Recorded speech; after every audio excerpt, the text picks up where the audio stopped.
Bueno, pues platicando con Raúl, me comentó que tenían la intención de que platicáramos un poco de los temas de género, que dado este mes de marzo, que hacemos una remembranza de todos los esfuerzos que se realizan para hacer un cambio sustantivo, pues ustedes querían charlar conmigo. Entonces, pues bueno, para ello les quiero leer un poquito de un texto y comenzaremos así. Y vaya que tiene razón si consideramos que en 1486 se publicó la obra Malleus Maleficarum o El martillo de las brujas, libro que sirvió de herramienta a los juzgadores, léase varones, para eliminar en definitiva a las mujeres que decidieran no seguir las normas impuestas por el hombre. ¿Quiénes eran las brujas? Seres inferiores, animales imperfectos. Recordemos que el término fémina, acorde a la ideología de la época, deriva de fe y minus, con menor fe. En otras palabras, a las mujeres se les consideraba seres de lengua ligera, de carácter insidioso e imperfectas. Este es un texto que se escribió en 1486. Estamos hablando entonces que desde esa época las mujeres hemos sido consideradas como seres inferiores, de una capacidad diminuta y solo asignadas como para labores del hogar, para labores de cuidados, para labores de crianza. Estas ideologías que tenemos desde aquellas épocas e incluso desde que se generaron los clanes, porque ustedes recuerdan que la asignación que se hacía en aquellos tiempos a los clanes para tratar de llegar a una sobrevivencia, porque no tenían la infraestructura que ahora tenemos y todo era entorno natural, separaban las tareas y al hombre le correspondía ir a la casa para proveer, mientras que a la mujer le correspondía la crianza y la alimentación, el cuidado. Entonces, esto de los roles sociales o las asignaciones construidas por la sociedad vienen de mucho tiempo atrás. Es por eso que nosotros hablamos de una desigualdad estructural, porque tiene un patrón generado desde hace miles de años. Y hoy nos encontramos aquí y yo puedo decirles, hola compañeras, yo puedo decirles y preguntarles a los varones si cuando yo hablo con esa asignación, ustedes se sienten excluidos o si sienten que les hablo a ustedes. Si yo diría abogadas, ¿ustedes se sienten incluidos? No, por supuesto que no. No, claro que no. Y si yo digo, compañeros, muy buenas noches, les pregunto a las mujeres, ¿se sienten incluidas? Sí. Nosotros estamos acostumbradas a escuchar esas afirmaciones, esas palabras y sentirnos parte de algo que no somos y que por muchos años se ha invisibilizado. Tal vez ustedes dirán, las mujeres son muy exageradas y ahorita traen esa rebeldía y de todo se quejan y todo lo ven. Para todo esto es violencia de género. No, imagínense, por años nosotros hemos aceptado ser compañeros, ser abogados, ser licenciados y nunca nadie nos preguntó cómo nos sentíamos y lo hemos tenido que afrontar así. Bien, nosotros tenemos esta cultura arraigada como parte incorrectamente de nuestra historia como país. Por ejemplo, nosotros conocemos o hemos escuchado hablar de lo que es la picardía mexicana, ¿no? Esos, por ejemplo, dichos y refranes que son incluso parte de nuestra historia, de nuestro día a día. Y les voy a leer algunos. La que entienda de atole, escoba y metate, con ella, cásate. A la prima se le arrima, a la hermana con más ganas. A la mula y a la mujer, a palos has de vencer. Y además de los dichos, también tenemos dentro de nuestro folclore mexicano, tenemos canciones y les voy a leer una de una estrofa de una de ellas, de Alejandro Fernández, Piel de Niña, y dice: quise tratarte como gente y no te gusta. Quieres vivir como potranca desbocada. Puedes largarte, la verdad, ya no me asusta. Pa' yeguas brutas las encuentro por manada. Y esto, compañeros y compañeras, lo escuchamos todos los días, en las fiestas, en las pláticas, e incluso yo les diría que si empezamos a cantar aquí y traemos los mariachis, todos nos la pasaríamos súper padre. Y estaríamos repitiendo y replicando esos patrones que para nosotros son normales. Eso es lo que nosotras llamamos barreras cristalinas, pisos pegajosos. Son esos constructos sociales que no nos permiten avanzar y que nos siguen manteniendo diminutas, sometidas e invisibilizadas. Todo esto, ¿por qué se genera? Todo esto es una violencia de género que viene de esa conciencia o esa creencia de el hecho de que el varón es superior a la mujer en fuerza, en capacidad, en raciocinio, y él está para cuidar y para proteger. Entonces nosotros nacemos y crecemos y vivimos y así nos educan bajo esas creencias incorrectas, y es lo que seguimos transmitiendo de generación en generación.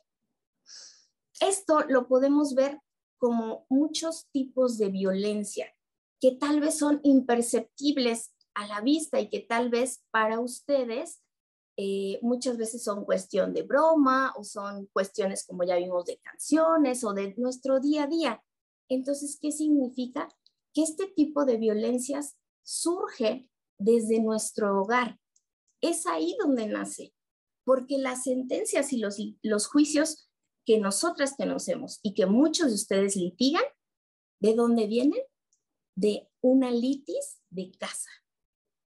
Entonces, es ahí donde surge, ahí tendríamos que nosotros tener los puntos sobre las is para poder fracturar. Ahora, ¿qué tipos de violencia encontramos?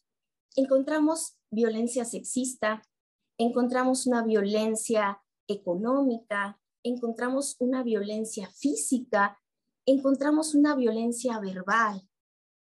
¿De qué se trata todo esto? Por ejemplo, una violencia económica. ¿Qué sucede?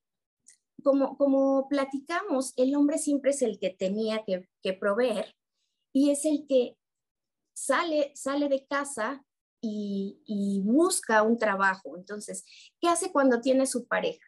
Bueno, la pareja se dedica al hogar y se dedica a hacer todo cuanto sea posible para que al varón le sea más fácil lograr esa provisión. Entonces, el varón se empieza a colocar o empieza a generar una carrera, a tener un mejor trabajo y le empieza a ir mucho mejor.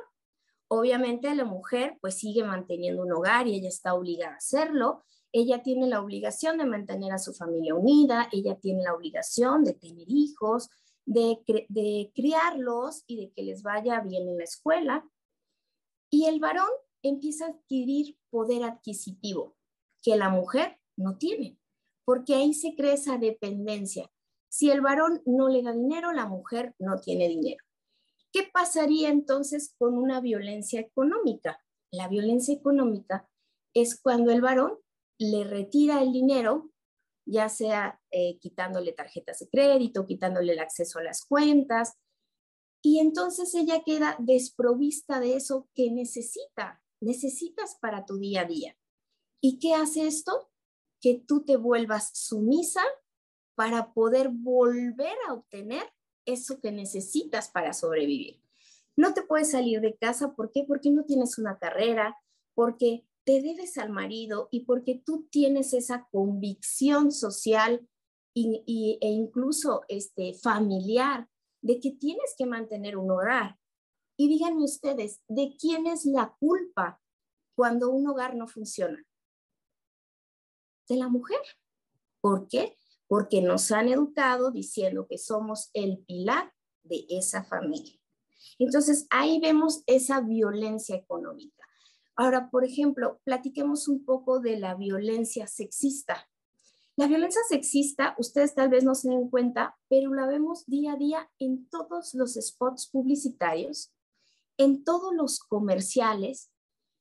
Ustedes me podrán decir si estoy equivocada, pero podemos ver un spot publicitario de un coche, están anunciando el coche y tenemos a una modelo con muy poca ropa, enseñando partes íntimas de ella, anunciando el coche. Díganme ustedes, ¿qué relación tiene una mujer desnuda o semidesnuda con el coche? Ninguna, no tiene ninguna relación. Sin embargo, eso lo vemos día a día. Entonces, a la mujer se le debilita hacer esa modelo que enseña un coche. ¿Y quién tiene el valor? ¿El coche o la mujer? El coche, efectivamente. Y todos nuestros comerciales son así. Vemos comerciales de perfumes, donde el perfume es de este tamaño y la mujer sale desnuda. No hay ninguna relación, pero esa es la violencia sexista. El sexo vende. ¿Y por qué vende el sexo? Porque siempre se ha tenido, se ha considerado a la mujer como ese objeto sexual. Entonces, tú te debes a un hombre, ya hablamos que eres sumisa y también estás obligada a tener un débito carnal. Y si ustedes no recuerdan, bueno, todos son muy jóvenes aquí, pero el Código Civil así lo establecía. La unión entre el hombre y mujer tenía como objeto la procreación y también tenía de obligación el débito carnal. Entonces, imagínense qué pasa. ¿Qué pasaba en aquel tiempo donde tal vez nuestras abuelas o bisabuelas eran abusadas por sus parejas? Eso sucedía dentro del hogar. Ellas tenían que aguantar y tenían que soportar eso. ¿Por qué? Porque la ley lo establecía como una obligación. Entonces, yo les pregunto a las compañeras que están hoy aquí presentes, ¿ustedes hoy en día permitirían eso? Por supuesto que no. Y no necesitan que se haya abrogado de una ley.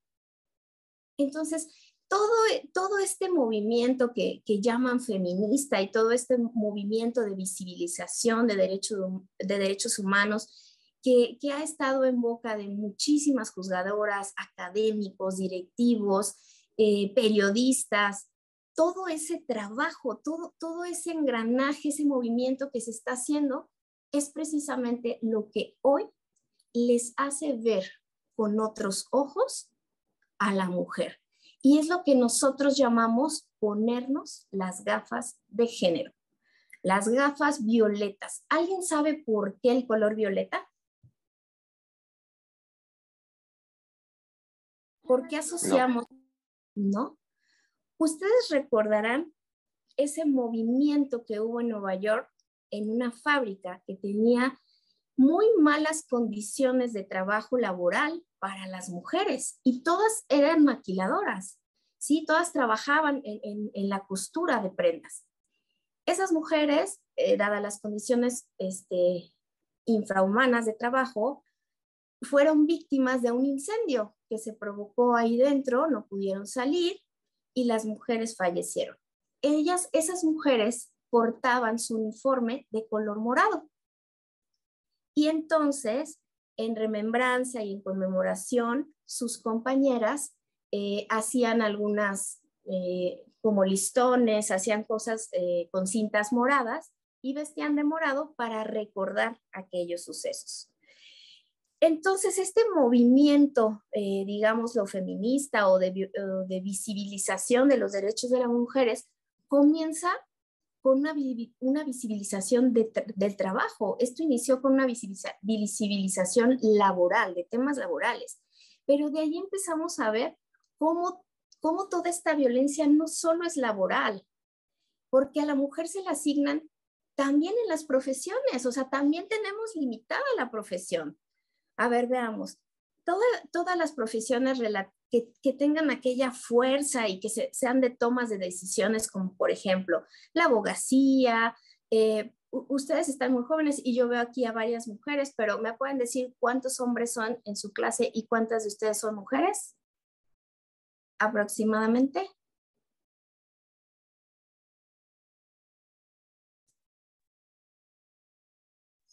Un 30% de hombres, calculo más o menos, y las demás mujeres. Y las demás son mujeres. Bueno, y estamos en un 2023. Yo les digo, cuando a mí me tocó estudiar la licenciatura, éramos solamente 8 mujeres y 50 varones. Entonces, los tiempos han cambiado y el que hoy en día estemos aquí platicando de estos temas, escuchando por todos lados cuestiones de género, escuchando los tipos de violencia, las masculinidades, los micromachismos, el juzgar con perspectiva de género, que es de lo que les voy a hablar un poquito en el día de hoy. Todo esto se debe al trabajo que han hecho estas mujeres feministas que han estado antes de nosotros abriendo brechas. El que hoy estemos aquí en clase más mujeres que hombres viene de ahí, viene de esas ganas de superarnos que por mucho tiempo ni siquiera teníamos derecho a tenerlas.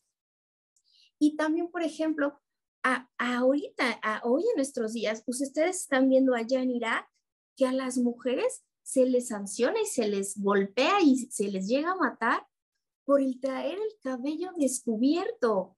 Y estamos viviendo en 2023. Entonces, si para los hombres es una exageración escucharnos y oírlos todos los días, para nosotros es una exageración vivirlo todos los días.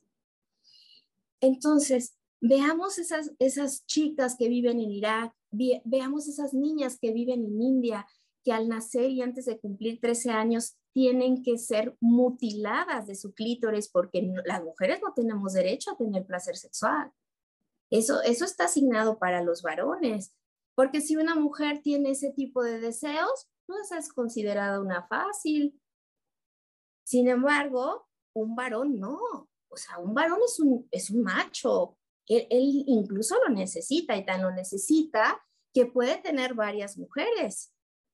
Entonces, aquí es donde vemos esas desigualdades y desigualdades erróneas, desigualdades que crea la sociedad partiendo de diferencias biológicas, de diferencias físicas, donde el hecho de que una mujer tal vez no se le construya el músculo de la misma manera de un hombre, ya la hace inferior.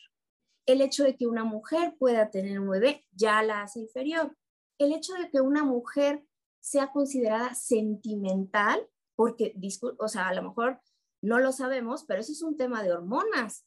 Y ese es un tema que tenemos, digamos, lo médico, físico, que nosotras no tenemos por qué tenerlo en contra y sin embargo es así. O sea, por ejemplo, ¿cuántas veces han escuchado ustedes que llega, por ejemplo, la jefa y dicen, uy, hoy viene enojada, seguro anda en sus días, uy, hoy viene enojada, seguro hoy no le dio de desayunar el marido o hay que buscarle un novio? Todo eso es violencia de género y todo eso lo vivimos día a día. No solo yo, todas sus compañeras. Y vamos a hacer un pequeño ejercicio. Yo quiero que levante la mano ahorita todo aquel varón que haya sido o se haya sentido acosado por una mujer. A ver, tenemos ahí una mano nada más. Yo quiero que acá tenemos otra. Yo quiero, acá tenemos otra de Jerónimo. Mi iPad no me ayuda a ver todas, pero como cuántas manos arriba tenemos, Raúl. Yo vi 3. Ok. Bueno, pues nos toca nuestro turno. Díganme ustedes, mujeres, ¿cuántas de nosotras se han sentido alguna vez acosadas?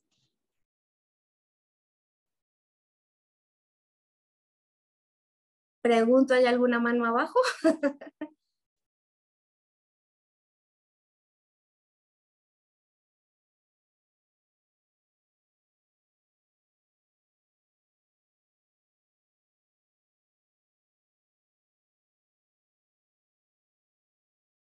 Creo que somos todas o la mayoría. Entonces, chicos, esa es la diferencia.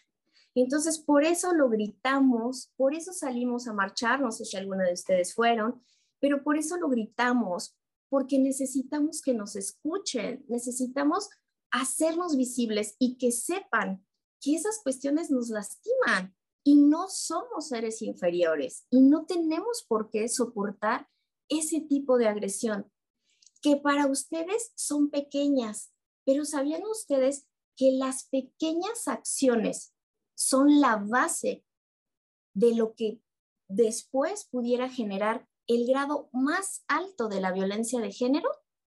Y yo les pregunto a ustedes, ¿cuál sería el grado más alto de la violencia de género? El feminicidio. El feminicidio. Feminicidio, la muerte. Imagínense ustedes, muchachos y muchachas, lo que hemos tenido que pasar para que se nos haya construido un tipo de delito particular. Entonces yo les comento, a las mujeres no solo las asaltan, ¿no? Digamos aquí, a hombre y mujer asaltan. No, a la mujer, además de que la asalté, la tocaron, la violentaron con palabras, en algunas ocasiones la violan, en otras ocasiones la matan. Y no solo eso, a las mujeres no solo las matan, a las mujeres antes de matarlas, las violan, las destrozan y las meten en bolsas y las tiran a la calle como si fuéramos nada. Todo eso es lo que tratamos de visibilizar. Y tal vez esto es como el grado, les decía yo, más alto, ¿no? La violencia más alta. Pero todo eso tiene una base y una base son las pequeñas acciones o esos pequeños micromachismos que nosotras llamamos, que van generando la base y va creciendo. Y cada vez esas acciones van creciendo. Entonces, si para ti es normal que tal vez tu pareja te deje encerrada en la casa, o tal vez tu pareja te quite tu tarjeta de crédito porque está molesto, entonces esto empieza a tener una violencia mayor, porque él ya vio que tú resististe a esa. Entonces, ¿qué continúa? Con otro tipo de violencia y tal vez empieza a golpearte y tal vez esto continúa hasta que terminan chicas en hospitales y esto es real. Y no solo eso, o sea, ahora nos vamos a esa violencia donde ni siquiera estamos en pareja. Todos los días escuchamos que un Uber, un taxista, se llevó a alguna chica y no solo él le hizo eso, o sea, no solo se la lleva. ¿Qué pasa? La viola y la mata. Entonces, ¿quién es la culpable? La mujer. ¿Por qué? Porque salió de noche. La mujer. ¿Por qué? Porque vestía tal vez una falda corta, tal vez su blusa o su vestido tenía un escote. Ella provocó su muerte. Así, tal cual. Ella provocó su muerte. Todo esto, todo esto que yo les platico es real.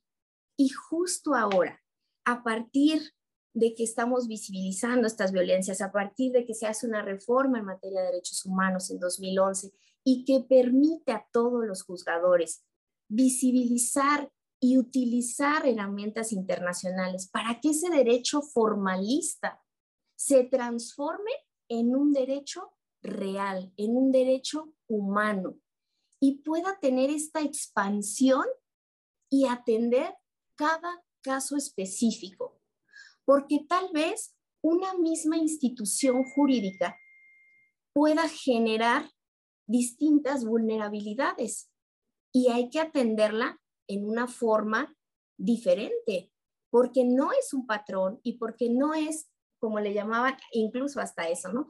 No sé si alguno ha escuchado la palabra machotes, ¿sí? Que utilizamos como para por ejemplo, acá en los juzgados, pues, pasen un machote de un acuerdo, pasen un machote de una sentencia, que es como algo básico que ya tenemos. O sea, ni siquiera alcanzamos nosotras machotes. Yo me acuerdo que cuando a mí me decían, pásame el machote, yo les decía, pues solo tengo feminichotes, si te funciona. Entonces, sí, o sea, a lo mejor hay muchas cosas que nos da risa, ¿no? O, por ejemplo, yo recuerdo en la facultad que a mí me decían mucho mis compañeros, es que tú estás aquí mientras te casas. O sea, para ellos, nosotras íbamos a la escuela a buscar marido. Y bueno, pues déjenme les cuento que mis compañeros ya se casaron, yo sigo sin casarme. Y bueno, en realidad, pues no es así, ¿no? No es así. Nosotras también tenemos expectativas, a nosotros también nos gusta leer, nos gusta estudiar, nos gusta. ¿Ustedes creen que a las mujeres no les gustaría tener los puestos directivos que tiene un hombre? Anteriormente, nosotros en el Poder Judicial teníamos un 95% de varones frente a las mujeres. ¿Y ustedes creen que era así porque las mujeres no querían ser juezas o magistradas? No, simplemente teníamos que hacernos a un lado para que los varones pudieran tener ese trabajo, pudieran llegar a esos puestos. No sé si alguno de ustedes trabaja en el Poder Judicial. ¿No? ¿Ninguno? Ok, pues bueno, acá en el... Moni, ay, ¿dónde trabajas, Mónica? Esto. No te escuché, perdón.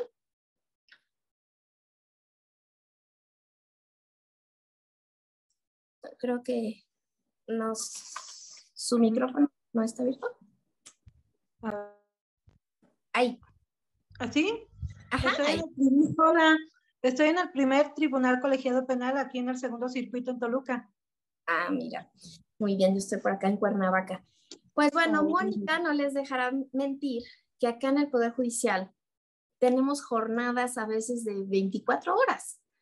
Sobre todo, por ejemplo, en los colegiados, bueno, tienen las quejas de 24 horas, de 48 horas. Nosotros acá, pues en juzgado tenemos guardias de 24 horas, de una semana completa.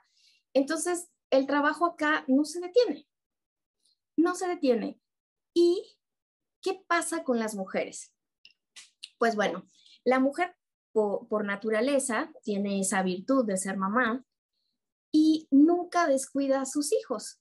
Entonces ella genera una doble jornada porque además de ser mamá, y yo diría triple jornada, porque ella es mamá, es esposa y además es trabajadora.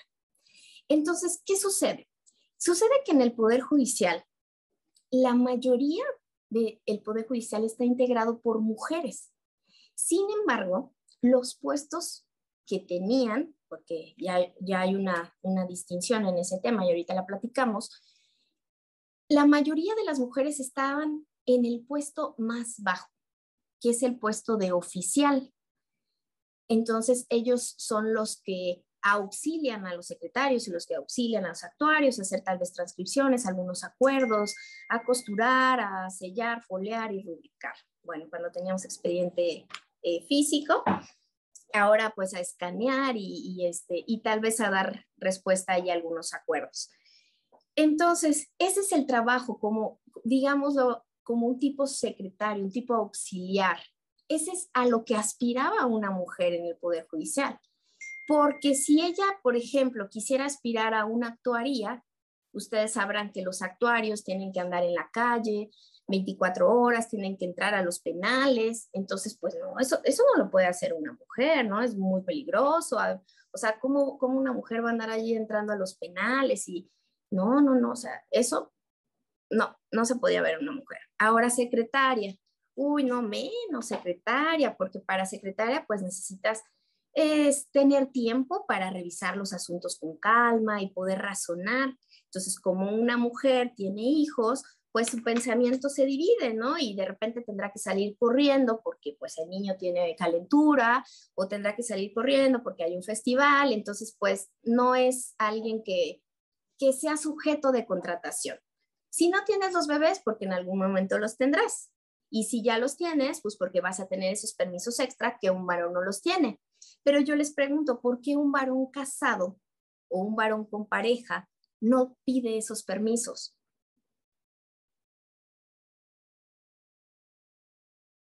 Porque esas son las tareas de la mujer. Exactamente. Por los roles. Porque los pide la mujer.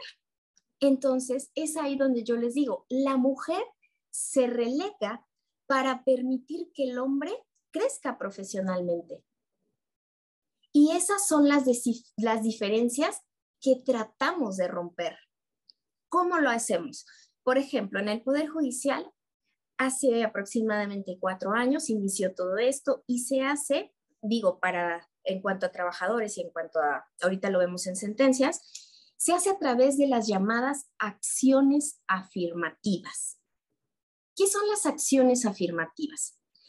Son aquellos, digamos, políticas temporales, que son temporales, porque esto no es perpetuo, que se generan para romper esa simetría y para que logremos emparejar lo que nosotros llamamos la cancha. ¿Cómo lo podemos hacer? Bueno, el Poder Judicial inicia haciendo concursos exclusivos de mujeres. Y fíjense bien ustedes, nosotros estamos integrados por puros abogados. Nosotros somos gente que, como ustedes, se capacita y se capacita en escuelas como es el Centro de Estudios Carbonell, que tienen estándares internacionales y que no se quedan, como lo llamábamos antes, codigueros. Claro que no. O sea, aquí nos vamos a derecho comparado, qué están haciendo en Francia, qué están haciendo en Alemania, vemos qué están haciendo la Corte Europea, la Corte Interamericana, nos vamos a lo que dice la OMS, vemos, o sea, abrimos nuestra mente y abrimos nuestro panorama. Eso es la gente, o al menos la gente que se quisiera tener dentro del Poder Judicial. Entonces estamos hablando de gente capacitada, ¿no? Bueno, pues yo les digo que en el momento que sale el concurso de mujeres, se llena de juicios de amparo, promovidos por hombres. ¿Por qué? Porque hay una desigualdad. ¿Cómo es posible que hagan un examen exclusivo para mujeres? Entonces, tal vez ahí todavía seguimos teniendo nublado un poco la vista del por qué tenemos que hacerlo así. Y yo les voy a platicar un poco por qué. Bueno, yo ya me adelanté y les dije que no estoy casada, tampoco soy mamá, yo soy soltera. Pero miren, yo convivo con muchas mujeres, mi hermana es casada, mi hermana tiene niños, yo veo a mis amigas, veo a juezas, magistradas, que se parten en muchos pedacitos. Cuando una mujer se le pone a la par con un hombre a estudiar para un concurso, estos concursos duran aproximadamente 3 meses, ambos deben de estar laborando en el Poder Judicial, ambos deben de ser secretarios, entonces tienen la misma carga de trabajo, estamos ahí de acuerdo, la misma carga de trabajo. Perdón, jueza. Sí. Me interrumpa. Solo para, si nos puede ayudar un poquito, explicar qué es secretario, porque creo que ahí... Perdón. Sí. En la carrera judicial, los puestos van de la siguiente manera. El primero de ellos es el que les platicaba, que es el más bajo y es el oficial judicial o oficial administrativo. Entonces, él es, digamos, nuestro auxiliar o el secretario, ¿no? Lo que antes, en aquel tiempo, era la secretaria mecanógrafa, ahora es nuestro auxiliar. Hoy en día incluso ese auxiliar tiene que ser un abogado titulado. Bien, el siguiente puesto de la carrera judicial es el actuario. El actuario, yo les digo a los míos, es la voz de mi juzgado, porque es el que se encarga de llevar las notificaciones, ya sea a los centros penitenciarios, a los despachos o a las autoridades responsables. Entonces, es el que sale a dar la voz del juzgado, ¿ok? Y finalmente, bueno, no finalmente, arriba de ellos están los secretarios. Los secretarios son los brazos derechos, digámoslo así, de un juez, de un magistrado, y tratándose de magistrados, pues son los que realizan los proyectos de sentencia, y en nuestro juzgado tenemos otras labores, porque nosotros recibimos el expediente de cero, o sea, desde que se presenta la demanda, damos todo el trámite al amparo, dictamos la sentencia, y todavía de ahí tenemos que ver que ésta se cumpla hasta que se archive. Entonces tenemos varias secciones en el juzgado. Tenemos la que admite, la que tramita las suspensiones, tenemos aquella donde están secretarios proyectistas, tenemos también aquella donde se vaya al cumplimiento, y bueno, mi juzgado es mixto, así que tengo también una sección de proceso penal y una sección de proceso civil. Entonces, el secretario, que es el que está, digámoslo, debajo del juez, es el que tiene dentro de sus requisitos para ser juzgador o para intentar hacer el examen, hay que ser secretario, entre otros muchos requisitos. Pero bueno, entonces, ese secretario es el que tiene, digamos, como esa tarea o esa responsabilidad dentro del juzgado y después del juez o del magistrado, pues más fuerte, ¿no? Son los que generan los proyectos de sentencia, los que hacen las propuestas al juzgador. Entonces, por ejemplo, vamos a verlo en un juzgado de distrito. Estamos aquí en mi juzgado de distrito, sale la convocatoria, es mixta, hombres y mujeres. Y bueno, yo tengo ahorita 4 hombres, 4 mujeres, porque dado la paridad hay que tener por lo menos la mitad. De las mujeres, todas ellas son mamás. Algunas solteras, algunas con su marido. Y de los varones, todos son papás, todos están casados. ¿Qué pasaría si llega este examen? Bueno, ¿qué tiempo va a dedicar el varón para estudiar? Pues bueno, tal vez tenga un titular que les diga, ¿saben qué? Vamos a hacer unos ajustes y yo los voy a dejar salir temprano para que ustedes tengan posibilidad de estudiar. ¿Qué va a hacer el varón? Se va a ir a su casa, digámoslo, a las 2 de la tarde, les parece una hora adecuada, se va a las 2 de la tarde. ¿Qué llegaría a hacer el varón? Llegaría a comer y después de esto tal vez se encierra en una oficina que preparó y se pone a estudiar. Tal vez hasta las 12, 1 de la mañana, porque son jornadas de verdad largas, a veces dormimos 3 horas nada más, porque es tu momento.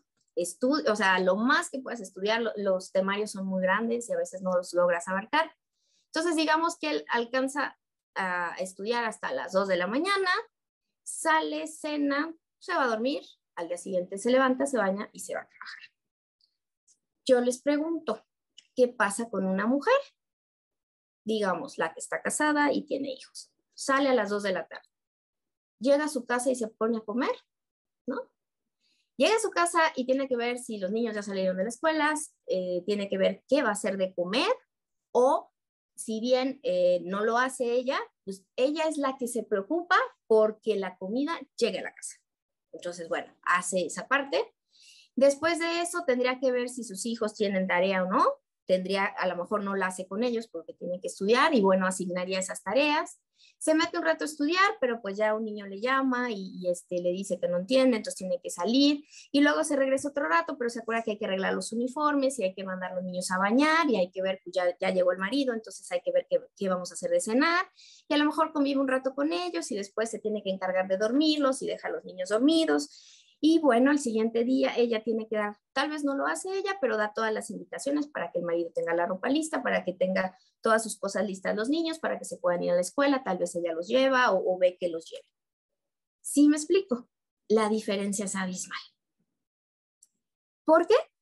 Porque el hombre puede llegar, desentenderse de la comida, desentenderse tal vez de los niños, y desentenderse de la casa en completo. O sea, él ni siquiera se preocupa por si su ropa está limpia, porque eso lo ve una mujer.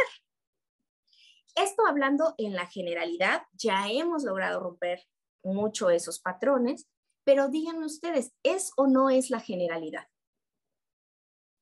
Y luego vienen otras cosas. Por ejemplo, entonces aquí ya vimos que la mujer tiene una franca desventaja. Y ahora puede ser que nosotras tengamos tal vez a nuestra mamá que cuidamos. Entonces, como mujeres tenemos asignados muchos roles, tenemos los roles de cuidado. Y para eso, pues hay horarios, ¿no? O sea, porque tal vez tu mamá ya es grande, tiene algún padecimiento, tienes que llevarla al médico. Entonces, no puedes decirle al médico, ¿sabe qué? Ahorita no, acomódeme la cita a otro momento porque yo estoy estudiando. No es así. Y además de eso, las mujeres, sin pedirlo, tenemos unos cambios hormonales. Y los tenemos, ¿por qué no decirlo? Cada mes. Imagínense ustedes que justo el día del examen sea el día en que alguna de sus compañeras o yo tenemos nuestro periodo. Para empezar, ya amanecimos con dolor de cabeza, nos estamos cuidando de qué ropa nos vamos a poner. Y esas son cosas, a lo mejor ver que nos duele el estómago, a lo mejor no podemos, no sé, no te puedes concentrar de la misma manera que te concentrarías un día normal. Y sí, señores, nosotros no lo pedimos, pero lo vivimos. Entonces, ustedes no pueden competir a la par de nosotros si no tienen las mismas obligaciones y si no pasan por los mismos procesos biológicos. Ustedes no pueden decir que el tener un periodo es un simple dolor de cabeza porque nunca lo han vivido. Entonces, no pueden juzgar lo que nunca han vivido, sino respetar. Eso es la naturaleza de una acción afirmativa. El poner a las iguales, a las que tienen la misma situación, a concursar entre ellas. ¿Y por qué no? A poner a los iguales en un mismo concurso. Y créanme, los exámenes no son distintos, son las mismas fases y no te pasan solo por pasarte. Tienes que cumplir los mismos requisitos que un varón, tienes que sacar el mismo promedio que se exige para un varón, tienes que tener los mismos estudios, los mismos, nos piden estudios, nos piden especialidades, nos piden haber pasado por los mismos puestos. La única diferencia es que yo voy a estar con mujeres que tienen otras actividades extras a su vida normal. Y ahora ustedes dirán, bueno, pero pues a usted qué trabajo le costó, si es soltera, no tiene marido, no tiene hijos. Pues ¿saben qué? Nosotras también vivimos otro tipo de violencia, que incluso yo pudiera decir que el Consejo de la Judicatura ni siquiera se ha dado cuenta.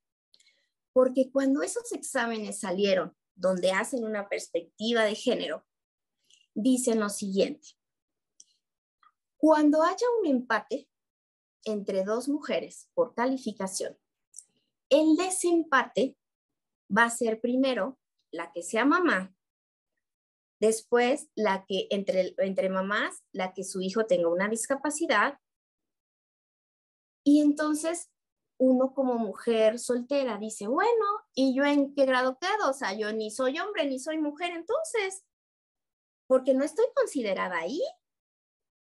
Y además, por ejemplo, ustedes, ellos habrán pensado el por qué yo no tengo hijos. Imagínense que haya una mujer que no haya podido tener hijos. ¿No será revictimizante? Que además de no poderlos tener, sea el punto de desempate. Entonces, muchas veces, y lo vemos actualmente, y eso es el Poder Judicial, que está compuesto por gente muy capacitada. Nosotros tratando de proteger o de sobreproteger, vulneramos. Entonces, tenemos que tener mucho cuidado con esas desigualdades y esas asimetrías, y tenemos que ser muy, muy sensibles para poderlas detectar. Porque en muchas ocasiones la norma ni siquiera pareciera que genera esa desigualdad. Yo creo que el Consejo jamás pensó que ese acuerdo, porque es un acuerdo y es oficial, está publicado en el Diario Oficial de la Federación y por tanto, pues es un reglamento, es una norma, ¿no? Es algo que incluso podemos combatir. Yo creo que nadie pensó en esa parte, porque tal vez la persona que lo creó es una mujer o es un varón que no está en esa situación. Y como esos, hay un sinfín de vulneraciones. Entonces, ¿cómo hacemos nosotros los juzgadores para encontrar esas desigualdades, esas asimetrías, eso a lo que nosotros nos llamamos ponernos las gafas de género y poder ver dónde es esa desigualdad, ese punto fino para una persona. Porque en este caso, tal vez para la que es mamá, el acuerdo es perfecto y está bien. ¿Por qué? Porque por mucho tiempo fue relegada y por mucho tiempo ella tuvo que estar debajo de esos techos de cristal. Los techos de cristal a nosotros les llamamos cuando tú ves esas oportunidades allá arriba y no las puedes tener. Y no las puedes tener porque estás debajo de ese techo de cristal y no te ves, no te escuchas y no te visibilizas por las normas, por los constructos sociales, ¿o por qué? O porque simplemente tú eres una mujer a la que un hombre menosprecia hacia un lado. Yo les pregunto, o sea, ¿cuántas veces ustedes como mujeres han tenido que soportar tal vez ciertos comentarios en su trabajo para poder seguirlo manteniendo? Entonces, ustedes escuchan ciertos comentarios que no pueden atacar porque tal vez quien se los dice es un hombre y es un superior a ustedes. Entonces, ustedes tienen que soportar ese tipo de violación de género que nosotros llamamos hostigamiento o acoso. El hostigamiento es cuando te lo hace un superior, el acoso es cuando te lo hace en forma vertical un compañero. ¿Por qué? Pues porque necesitamos el trabajo, porque necesitamos llevar eso a casa, porque tenemos niños o porque simplemente tú quieres crecer y tienes que pasar por ese puesto y tienes que aguantar muchas cosas hasta que logras visibilizarte. Por ejemplo, nosotras como juzgadoras, ¿basta con que pasemos un examen? No. Cuando un varón pasa un examen, es el señor juez y va a llegar el señor juez. Y todo esto es, todo el juzgado espera al señor juez y lo espera con miedo, con respeto, porque es una institución, ¿no? Y jerárquicamente, pues es una persona que pasó por muchos procesos para llegar a ese puesto y es el que va a decidir sobre la vida de muchas personas. Entonces tiene una categoría de jerarquía. ¿Qué pasa cuando llega una mujer? Uy, nos tocó mujer, seguro está bien loca. Uy, quién sabe si sepa.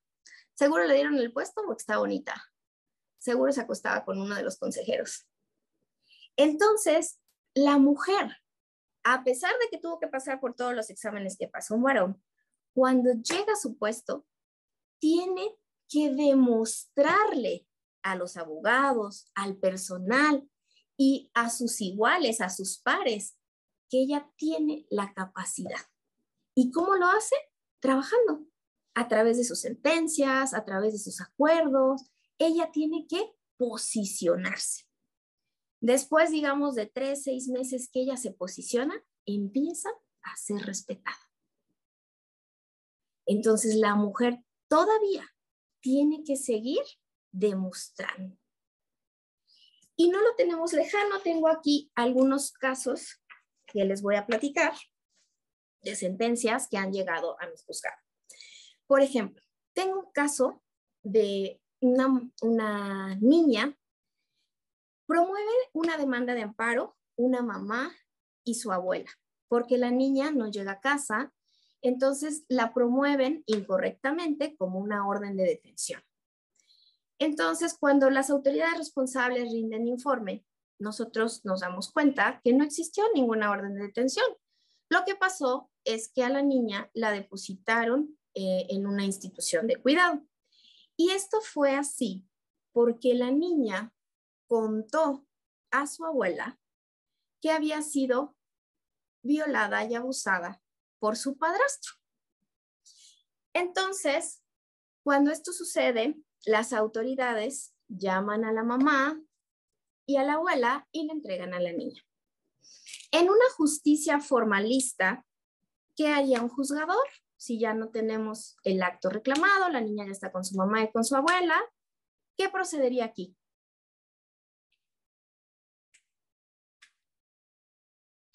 Sobreseríamos el juicio, ¿no? Porque pues ya no tenemos ningún acto que analizar. Entonces, el sobreseimiento se da cuando tu acto reclamado, que aquí era la orden de una ilegal detención, pues te das cuenta que no existe. Nunca existió una detención ilegal de las autoridades para la niña. Simplemente la pusieron en una institución de cuidado. Sin embargo, pues ya para no meternos en problemas como autoridades, pues ya mejor se la regresa a su mamá y ya que vean ellos qué hacen. Sin embargo, mirando este asunto bajo una perspectiva de género, ¿qué podemos ver?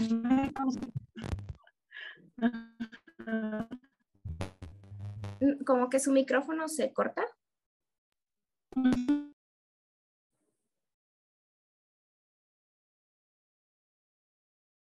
Creo que ahí está apagado, Moni, pero...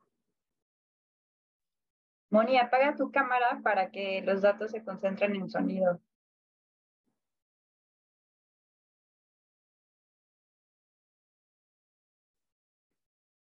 Creo que se desconectó. Podemos continuar y ahorita que se conecte, que nos escriba mejor. Entonces, continuamos, ¿no? Bueno, decíamos que en una justicia formalista el juicio de amparo hubiera terminado finalmente en un sobreseimiento. Sin embargo, pues ya atendiendo a los nuevos paradigmas de derecho y a esta herramienta, porque es una herramienta interpretativa que nos permite ver esas desigualdades, ¿qué podemos ver? Bueno, nosotros analizamos el juicio y vemos que en esa investigación, o los datos que se tienen en esa investigación respecto a los padecimientos de la niña, vemos que la niña narra que esto tiene mucho tiempo y que sucede noche tras noche. Entonces, noche tras noche, la niña es llamada a la habitación de este sujeto y él abusa de ella. Además, la niña narra que él le dice que pues para eso está y que nadie le va a creer. Entonces, esto es una niña que tiene 13 años y que ya vive ese tipo de violencia. Pero no solo tenemos eso, sino también tenemos unas declaraciones de la abuela donde nos platica que ella se da cuenta, y ese fue el motivo de que generó la denuncia, que la niña no solo, o sea, la niña platica que esto lo hace no solo por miedo a ella, sino porque también tiene una hermanita más chiquita y tiene miedo que esto le suceda. Entonces, también encontramos ahí unos estudios que les hacen a la mamá y a la abuela cuando van a recogerla, hacen un estudio socioeconómico y estudios psicológicos, y de ahí vemos que la mamá platica y dice, bueno, es que él es el papá de mi otro hijo, y pues bueno, es el que mantiene la casa, o sea, imagínense si él sigue allá adentro, ¿qué vamos a hacer, no? Y también hay declaraciones donde dice la niña, bueno, es que mi mamá me dice que pues si yo hago eso, el señor va a estar en la cárcel y pues ya no vamos a poder comer. Y todo esto va a ser mi culpa y mi hermanito se va a quedar sin papá. Y también vemos que la abuela nos narra que esto mismo vivió la mamá. O sea, la mamá fue abusada y la mamá estaba obligada a ser un objeto para su pareja en aquel tiempo. Y esa misma situación vivió la abuela y ellos dicen, bueno, es que es normal, ella ya es una mujer, ¿no? Refiriéndose a la niña de 13 años. Tal vez para nosotros sea como muy exagerado, pero esto pasó en 2021. Entonces todavía hay muchos lugares donde tal vez ustedes tienen esa virtud y ese privilegio de estudiar y de tener ideas distintas y lo digo así con todas sus letras, de poder cambiar la historia. En sus manos está, chavos, está en sus manos, en las de nadie más. Entonces vemos que esto sucede todavía en la actualidad y bueno, para no hacerles un cuento largo, ¿qué pasa en la sentencia? La sentencia concede un amparo extra litis. Ustedes saben que la litis digamos la contienda se conforma con lo que me pide el quejoso, que es el acto reclamado, o sea, y me dice, oye, hay una orden de detención de la niña, y lo que contesta la autoridad. Pero recordamos que aquí no hubo esa orden de detención y la autoridad dijo, pues no es cierto, el acto reclamado solo pasó esto. Extra litis significa que nosotros actuamos resolviendo algo que nunca se nos planteó. ¿Y cómo lo hacemos esto? Bueno, pues esto lo hacemos porque tenemos ahí derechos de una menor de edad. Y este estudio extralitis es una obligación constitucional y, más bien, internacional. Efectivamente, entonces nosotros firmamos una convención de derechos de la niñez donde nos obliga a actuar extralitis para prevenir que el niño vaya a sufrir un daño. Si nosotros actuamos antes, el daño no se genera. Si nosotros actuamos cuando el daño ya se generó, habrá que repararlo. Entonces, esa es la diferencia entre actuar antes y entre actuar después. Entonces, al ver esto, ¿qué hacemos nosotros? Extralitis, nosotros tenemos como autoridad responsable al DIF y a un juzgado.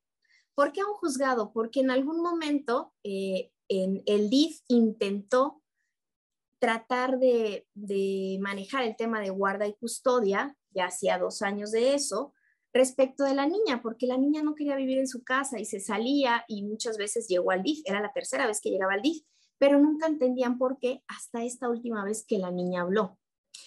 Entonces, nosotros traemos a juicio sin haber notificado y sin haber emplazado a una autoridad, porque esto se hace en la sentencia y lo podemos hacer en base a un precedente, con base en un precedente, y este es el precedente de Laguna de Carpinteiro. En aquel tema es un tema de derechos ecológicos, derechos naturales. Sin embargo, si se puede hacer en esos temas, evidentemente, o con mayor razón, se podrá hacer en tema de menores. Entonces lo hacemos así, vinculamos al DIF para que siga tramitando ese juicio, porque nos damos cuenta que en ese juicio únicamente se instó, esto que se presentó la demanda, pero nunca se hizo nada más. Y ni el DIF impulsó, ni tampoco el juez hizo nada. Cuando está frente a personas que son de escasos recursos, que no tienen conocimiento en las leyes, cuando se trata de una menor, cuando sabe que hay ahí un tema de abuso, el juez no hizo absolutamente nada y el juicio estaba parado. Entonces, además de que obligamos al DIF a que continuara con eso, obligamos también en forma vinculada al juez para que él lo hiciera con impulso procesal y no permitiera que fuera impulso de las partes e incluso asignara un asesor especial para que llevara el asunto. Entonces, esto hicimos. Y además, nosotros vinculamos al Ministerio Público para que diera continuidad al tema penal, por lo que ve al abuso que fue víctima la niña. Y además de esto, logramos una sentencia con justicia restaurativa. ¿Qué significa esto? Yo les platicaba que cuando a alguien ya se le genera el daño, tenemos que reparar. Y ustedes no me dejarán mentir, pero es una obligación internacional que está en la Convención Americana sobre Derechos Humanos. Las autoridades tienen la obligación de reparar y esto también lo tenemos nosotros estipulado en el artículo 1 constitucional. Entonces, ¿qué hacemos aquí? Nosotros, como al amparo vino la mamá y la abuela en representación de la niña, ordenamos que por lo que vea la mamá y a la abuela, se les dieran unas terapias, se les diera la opción de acudir a estas terapias. ¿Por qué la opción? Porque ellas son mayores de edad y no podemos obligarlas a ello. Sin embargo, para la niña eran obligatorias, pero las terapias no eran cualquier terapia, era una terapia en las que les hicieron entender que ese patrón de permitir que la niña fuera un objeto sexual y permitir que lo fueran ellas, para poder sostener a una familia, para tener a alguien que te dé de comer a través de su trabajo, no es normal. Que esa es una costumbre que nos fue arraigada y que la niña pudiera tener otras opciones y que se le diera esa posibilidad y esa visión de que puede estudiar y de que puede tener cualquier profesión que ella quiere, siempre y cuando la trabaje, lo construya y tenga esa posibilidad de tener una vida distinta a la que tuvo su mamá y a la que tuvo esa abuela. Para romper ese patrón, ¿qué necesitábamos? Visibilizar. Otra vez, volvemos a lo mismo. Visibilizar, ponerle nombre a la violencia y hacerle ver que eso que ella vivió no es normal y que no es cierto que por ser mujer ella tenga la obligación de sufrir ese tipo de violencia y que tampoco es cierto que nadie le va a creer. Entonces, eso fue lo que logramos. Además de esto, como les platicaba Raúl, yo considero que la justicia no puede ser real y no puede concretarse si no se la damos en forma explicada a la persona que le debe de llegar. Porque muchas veces, o la mayoría de las veces, la litiga un abogado, o la litiga un abogado particular, o bien la litiga el defensor o el asesor jurídico público que tenemos aquí. Pero no es lo mismo que un abogado llegue y te diga, ganamos el caso. ¿No? La niña tiene que ir a terapias, ganó el caso, por favor, llévenla. El horario que se le asignó es de tal a tal hora. Díganme ustedes, ¿la niña entendió algo de lo que pasó? No. Y sin embargo, la niña sabía que había un tema legal. ¿Por qué? Porque ella fue detenida por autoridades, porque ella en su momento fue entrevistada por la juez, porque ella en su momento estuvo en el DIF y sabía que algo pasaba. Tenía derecho a saberlo y tenía derecho a escuchar de un juez, y en este caso de una jueza, que su voz se escucha, que yo sí le creo y que ella tiene a su favor una sentencia y que en cualquier momento que ella se sienta vulnerada, que ella sienta que algo no es normal, puede venir con cualquier autoridad y le van a creer. Entonces, esto se logra ¿cómo? A través de un formato de lectura sencilla. Y en esa sentencia hicimos dos. ¿Por qué dos? Uno para la mamá y la abuela. ¿Por qué? Porque ellas son mayores de edad, sí, pero yo les pregunto, ¿ellas entenderán derecho? ¿Entenderán lo que es la perspectiva de género? ¿Entenderán por qué vamos a traer un tema extralitis y a qué nos referimos cuando hablamos del caso de la Laguna de Carpintero o de la Suprema Corte? ¿No? ¿Y tendrán la obligación de saberlo? Tampoco, porque la justicia no es para abogados. La justicia es para una persona que se siente afectada, sin importar sus estudios, sin importar sus conocimientos, sin importar su extracto económico, sin importar su género. Entonces, la justicia debe de ser para ese gobernado o gobernada que acude a ti con ese problema y te lo entrega en las manos. Y de ti depende su patrimonio, de ti depende su educación, de ti depende su casa, de ti depende que ella pueda tener una visión distinta de lo que ha vivido. La única forma de llegar a ellas era así, explicándoles que esto es un patrón y qué es lo que nosotros le llamamos patrón y qué es lo que llamamos fragmentar, fracturar, romper ese patrón. ¿Y por qué no es correcto que una persona te someta, te trate como a ellas las trataron para que ellas sobrevivan y que ellas pueden incluso vivir sin esa persona que las oprima y que haya un mundo allá afuera distinto al que ellas conocen? Entonces, a la niña, ¿por qué se le hace en formato de lectura sencilla? Bueno, porque es una niña. ¿Por qué son distintos? Porque tal vez personas mayores que no entienden derecho se les puede hablar de una manera, pero a una niña hay que hablarle de una manera distinta para que ella lo comprenda.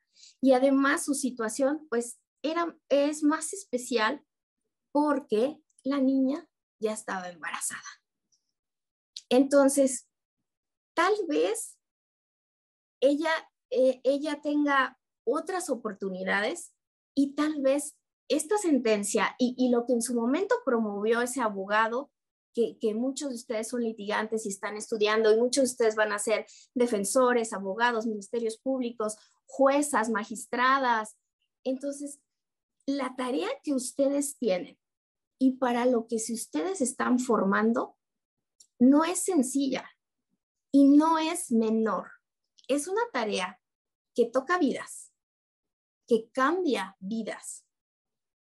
Y es una tarea muy, muy, muy arriesgada, porque un error de ustedes puede costar un juicio.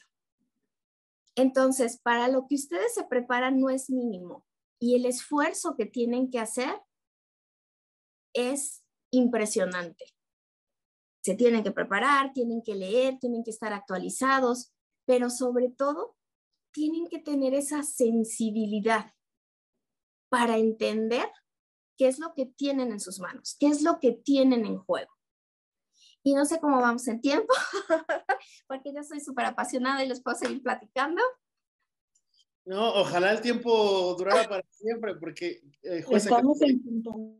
creo que ha desarrollado muchos temas de forma fácil, de forma muy entendible, y a todas y a todos de alguna manera nos hace clic todo lo que ha dicho. Así que no sé si quiera cerrar o para dar paso a las preguntas, o si quiere seguir exponiendo y platicándonos. Nosotros estamos de verdad encantadas y encantados. Bien, yo puedo platicar desde otro caso. Si quieren, puedo seguir exponiendo o puedo ya concluir, puedo escucharlos. Ustedes díganme, yo sé que es bien. Caso, ¿Mande? Otro caso, por favor. otro caso. Y otro. Queremos más. Queremos más. Muy bien. Bueno, yo iba a hacer esa pregunta, o sea, tenía preparado que preguntarle, jueza, que cuál había sido como un caso real, y creo que con este nos acaba de ejemplificar, y si hay otro, mejor, porque a veces también cuando lo estudiamos desde las clases, de forma teórica, de forma abstracta, no lo vemos realmente aplicado en la práctica profesional y en efecto cómo cambia vidas nuestra capacidad de estudiar y de prepararnos. Entonces creo que ahora desde su visión, usted aplicando estas cuestiones, pues a nosotros nos ilumina muchísimo. Así que adelante, jueza, por favor. Bien, miren, les voy a platicar otro asunto.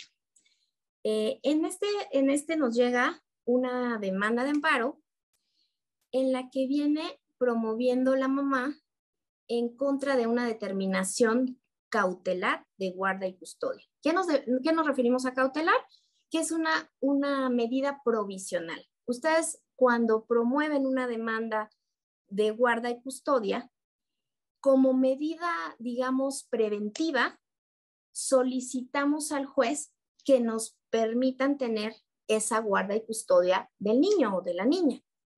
¿Por qué? Pues bueno, porque ahí le vamos a platicar que la otra parte pues no tiene las atenciones correctas para cuidarla y que la niña o el niño están sufriendo algún tipo de vulneración y que puede resultar afectado.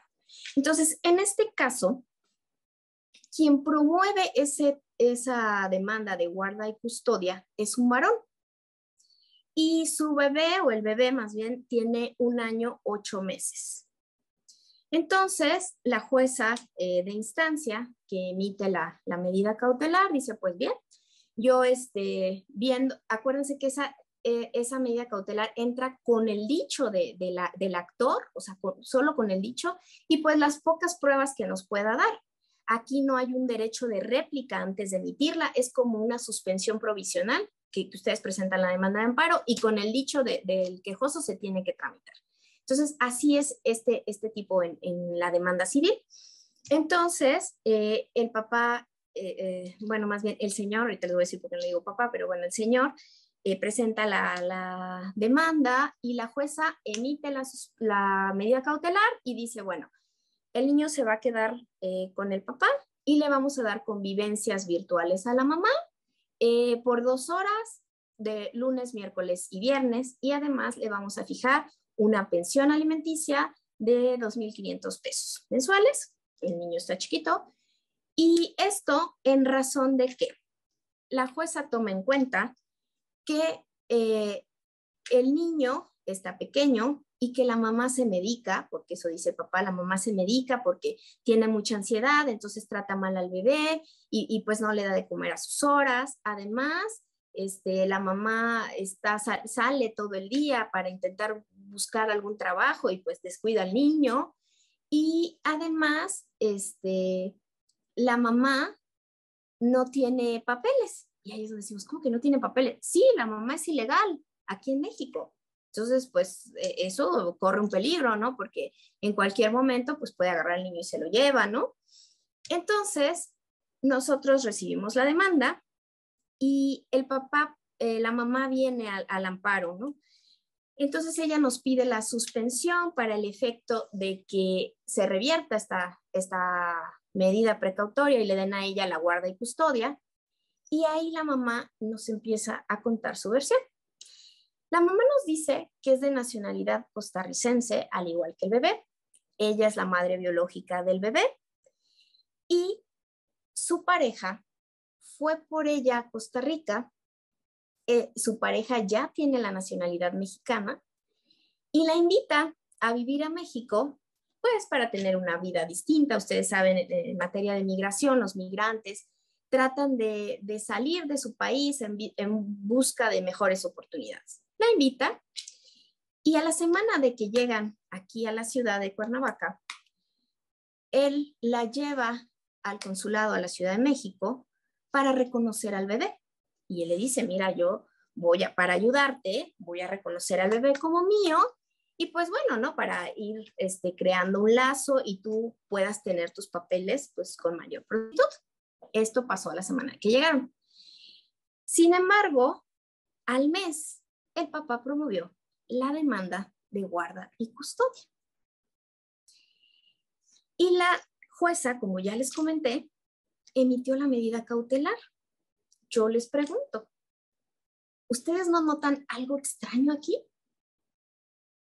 Sí, se nota un interés oculto. Por supuesto. O sea, además, fíjense, este asunto está muy bonito, porque trata muchos temas. Trata perspectiva de género, perspectiva de migrancia, perspectiva de infancia. Entonces, es un asunto muy, digo, desgraciadamente, ¿verdad? Es un asunto bonito para quien lo trabaja, ¿no? Digo, obviamente es un tema, pues, triste, ¿no? Entonces, fíjense bien, ¿qué pasa aquí? Entonces, desde que nosotros recibimos el asunto, porque esto no solo se hace en sentencias, la perspectiva de género no solo se aplica en una sentencia, ¿no? Es desde que tú recibes el asunto. Vemos que algo raro sucede. Entonces, nosotros tenemos que, nuestro principal punto de protección aquí es el niño. ¿Por qué? Porque ustedes recuerdan que hay incluso jurisprudencia de la Suprema Corte que dice que el interés superior del menor está por encima del de sus padres. Entonces, aquí la primera protección es del niño. Entonces, como no sabemos exactamente qué pasa, porque acuérdense que es una medida, la primera determinación que se toma con la suspensión, no tenemos pruebas, solo tenemos pues lo que nos dice la quejosa. Entonces, nosotros no podemos de manera inmediata revertir esa medida cautelar de la jueza, porque nos están hablando de que la mamá se medica y no sabemos qué está pasando, pero sí vemos algo extraño. Entonces, desde ahí nosotros la suspensión la concedemos con ciertos candados.